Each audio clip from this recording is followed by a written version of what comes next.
Yeah, they were really just trying to figure out what was going on. They said it was really just confusion. Their adrenaline was pumping as they tried to figure out exactly what was happening. So where we are right now is on the south side of campus along Brook Street and George Street. Behind us, you see the crime tape. There are police investigating. We are told that there are more than 400 police officers all around campus and other parts of Providence to try and find the shooter, as well as protect others and make sure that they are safe where they are. So I'm going to step out of the way because I want to show you that building in the distance there. It's a pretty big one with some lights on. That is where the shooting happened just after 4 o'clock today. The Barris and Hawley area. That is an engineering and physics building where the shooting happened. We were told from that last press conference in the last 20 minutes or so that it happens in a first floor classroom.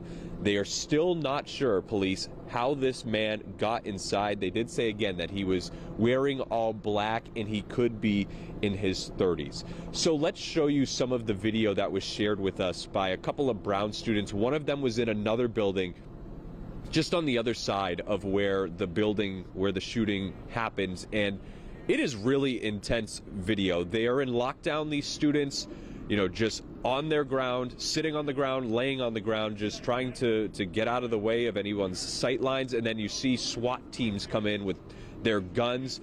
And in the video, we heard them say, hands, hands, hands, show us your hands. Just making sure that, you know, everyone's safe and that the shooter is not in room by room as they went throughout the building. Certainly tense moments, and we talked to some of these students. They said having exams, final exams on Saturdays is a pretty common thing here at Brown University. So having students in the buildings on a weekend is pretty typical. Here's what they had to say about those moments where they were, again, seeing squad cars just show up and really not knowing what was going on. Everything was very normal, and then all of a sudden we noticed out the window, we were on the second floor, like, you know, a flood of lights. And when we took a look outside, it was just a stream of police cars. Like, I was incredibly surprised. I didn't know there were that many police cars in Providence. I just see a commotion. I heard a little bit of yelling, and I was just like, I was pretty freaked out, I'm not gonna lie. Thoughts and prayers for, you know, all the families affected and all the lives lost. Terrible, terrible day.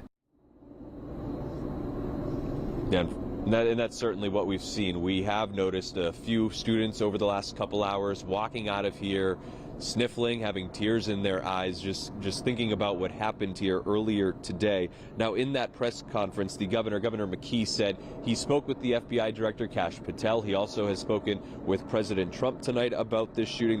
That he says, the governor, that is, make sure we catch the individual who brought, in his words, so much suffering to so many people. The president of Brown says she is going to speak with the families of the victims involved in the shooting. Again, 2 people are killed.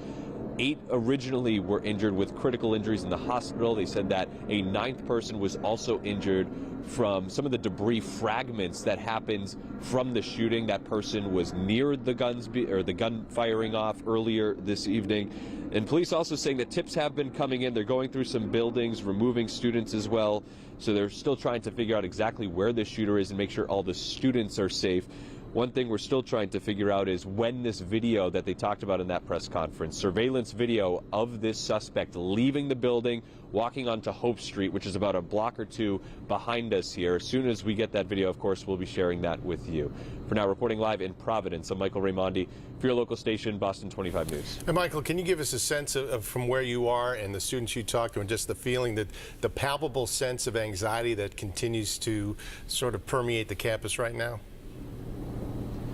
Yeah, one of the sound bites we did not use from Henry, one of the students there, is unfortunately in their generation, 20, 21, 22 years old, this is all too common for them. And they've seen it at other schools, other campuses, other high schools. And, you know, as he said, you never really think it's going to happen at your school, but here they are today going through this. And those 2 students we talked to were friends. They live right across the street here, so they actually heard the gunshots. And while they may not have known any of the students that were in that building, they consider it, you know, a family. It's a big university, but those are their classmates, and it's just a really sad day for them to think about students maybe just in there taking an exam, whether they're studying.